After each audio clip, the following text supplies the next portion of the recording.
So for everyone listening right now, because I think a lot of people are really interested in this topic, because as we mentioned there about bottled water, a lot of people turn to tap water, but I have a friend who refuses to drink tap water when he comes around my house because he's telling me about what's coming out of the pipes in the taps. And I have another friend who's obsessed with his water filter sort of regimen. So for everyone listening now, in your best opinion, what is the best way, step by step, to filter your water and have the cleanest water possible? Yeah, I think it's easy. I mean, the caveat is it's a hell of a convenience for us to be able to turn on our tap Mm. and have access to clean water. I think the water filtration systems and municipalities have done a great job to allow that there, but they lack the sophistication to filter out everything. Mm. So the pharmaceutical drugs, the many pharmaceuticals, the insecticides, pesticides, herbicides, larvicides, PFAS, all of that stuff, and a whole lot more is still getting through. Um, uh, and then there's interactions within the chlorine that they're putting in so that it shows up safe to you. So you won't die of dysentery or typhoid anymore, right? So at least they eliminated the severe bacteria. But what happens is the chlorine itself creates hexanes and a lot of other interactions with inorganic materials that are heading through your pipes. Those pipes aren't clean anymore. Bacteria grows with water and Yeah. stagnant water, and like there's no way to have clean water coming out of a tap. It's impossible.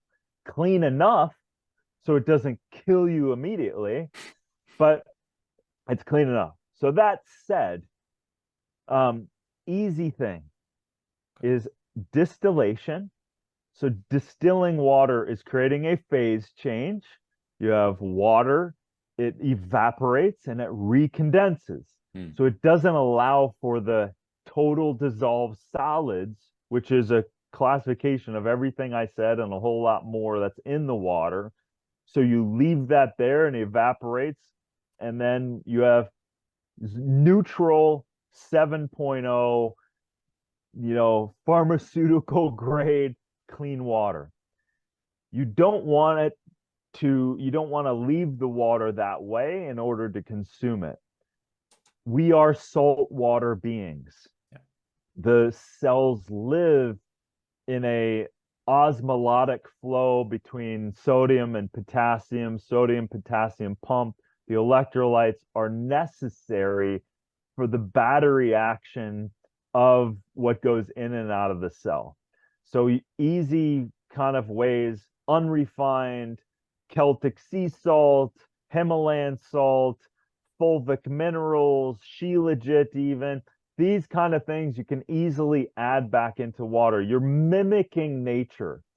Water flows and it chelates over time off of the rocks and gets mineralized that way. So you want to remineralize water, a pinch of salt per glass, unrefined salt, or a half a teaspoon per couple liters. That's all. You don't have to get crazy about it, but you've now given your water the proper electrolytes that can help electrolyze the water for healthy conduction that's necessary because we're not only saltwater beings, but we're electrical beings. So we need that conduction capability. So it's an easy thing. Now, if you have access to a well and you're on land that has a well, then test your water. You can easily do a Google search and find testing kits that can be sent to you and test those. If you want to look up, there's some websites, I think it's like findaspring.org. You can look throughout the world and there might be a spring near you and it might be tested. So you could find a spring and you could take a glass 5-gallon jug and you could get living water that way. Amazing, right? I lived in Colorado next to living water, and that's all I drank for several years. Now I don't have that, so I reverse osmosis, add my electrolytes back in, uh, get a glass container, and then boom, you've now saved yourself money.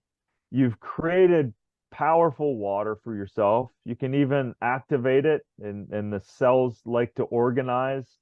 There's a great book that Dr. Gerald Pollack called The Fourth Phase of Water, where they really see they saw the structured aspect of water as it interacts with cells, and they realized that this is a much bigger conversation, but there's an organizing power that happens in nature with water on a molecular level. You can structure your water too. You can put that glass bottle, you can put it outside. The sun photons are hitting that will help to organize that water. I have a scalar photon laser that I run over my water. I also have a vortexer that mimics nature, and creates the natural turbulent aspect, increases the oxygen saturation as well. But that's a whole nother thing, right? So, but start with the basics. Um, Water is definitely life. So if you breathe, drink water, and eat living foods, and then start eliminating the fatal conveniences in your life, you are going to be a superhero. And that's what we want. We need superheroes in life to combat the nefarious people doing stuff that don't have our best interest.